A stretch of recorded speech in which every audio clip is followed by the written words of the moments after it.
Dans une petite forêt paisible, vivaient trois petits cochons. Malins, joyeux et curieux.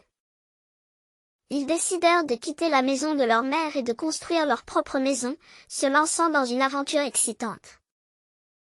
Malin était le plus petit des cochons, et il construisit une maison en paille, la décorant de fleurs colorées. En regardant sa maison en paille vibrante, Malin pensa que c'était la maison parfaite. Il trouva que les murs d'eau étaient juste ce qu'il fallait pour se reposer, et la vie serait assez confortable. Joyeux était le deuxième petit cochon, et il voulait une maison à la fois chaleureuse et solide, alors il utilisa des branches et du bois pour construire une petite maison douillette. Bien que cela lui prenne plus de temps que la maison en paille de Malin, il chantait des chansons joyeuses en travaillant et ne se sentait jamais fatigué. Joyeux était plein d'anticipation pour sa nouvelle maison. Curieux était le plus vieux des cochons, toujours désireux d'apprendre de nouvelles choses. Il lisait des livres sur divers matériaux de construction et décida finalement de construire sa maison en briques. Bien que cela exigeât le plus d'efforts, Curieux appréciait le défi et était très fier de sa maison robuste. Dans la forêt, le renard était connu pour être rusé. Il avait observé secrètement les petits cochons, planifiant de les tromper pour obtenir leur trésor. Le renard s'approcha d'abord de la maison en paille de Malin, déguisé en marchand itinérant.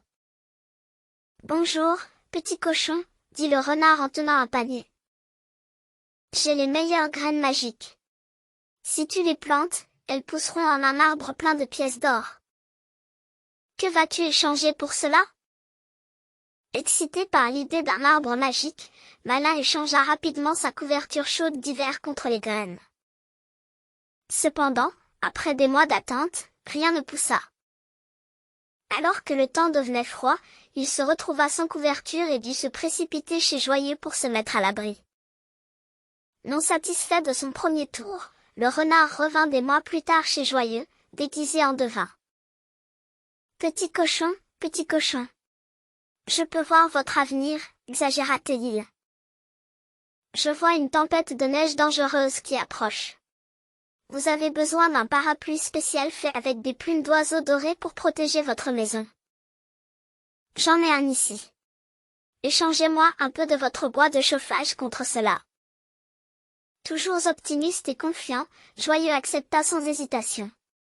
Cependant, lorsque la tempête de neige frappa, Malin et Joyeux ouvrirent le parapluie spécial que le renard leur avait donné, pour découvrir que c'était juste un parapluie ordinaire et cassé.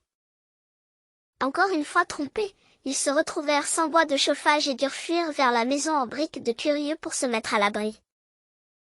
Peu après, le renard arriva chez Curieux.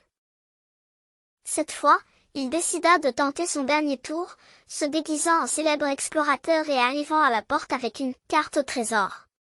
« Petit cochon. Regardez, j'ai trouvé une carte au trésor qui marque un trésor mystérieux caché dans une vallée non loin d'ici.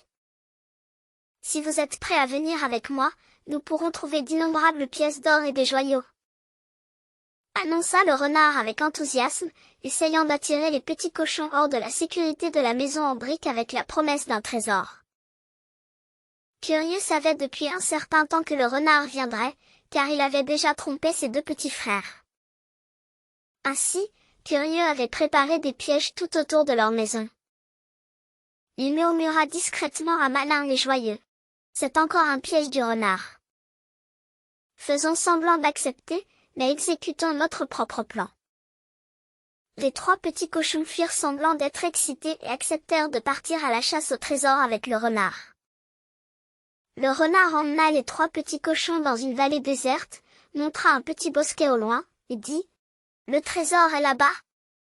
Allez-y, creusez-le, je monterai la garde pour vous. » En fait, il se cacha derrière un arbre, avec l'intention de retourner discrètement pour s'emparer de la maison en briques de Curieux pendant que les cochons étaient occupés à chercher le soi-disant trésor. Une fois que le renard s'éloigna avec joie, les trois petits cochons prirent un raccourci pour retourner à la maison en briques et placèrent quelques carottes fraîches près d'un trou qu'ils avaient recouvert de feuilles. En rentrant, le renard remarqua les carottes, curieux, s'approcha pour y jeter un œil. Il ne se rendit pas compte qu'un profond trou était caché sous les feuilles. Juste au moment où il posa le pied, le sol disparut sous lui, et avec un bruit sourd, il tomba dans le trou que les petits cochons avaient préparé. Le renard se débattit, mais il ne pouvait pas en sortir.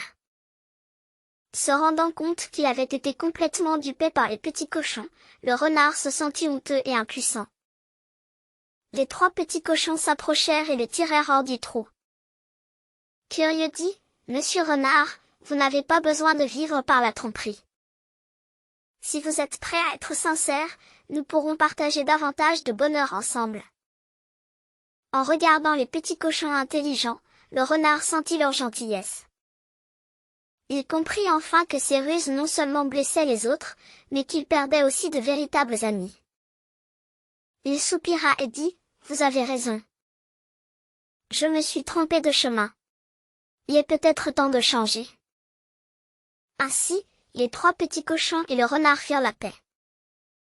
Le renard décida d'utiliser son intelligence, à bon escient et aida les cochons à construire une maison meilleure.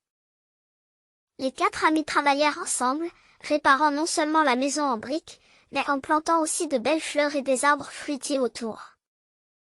Leur vie devint plus heureuse et épanouie.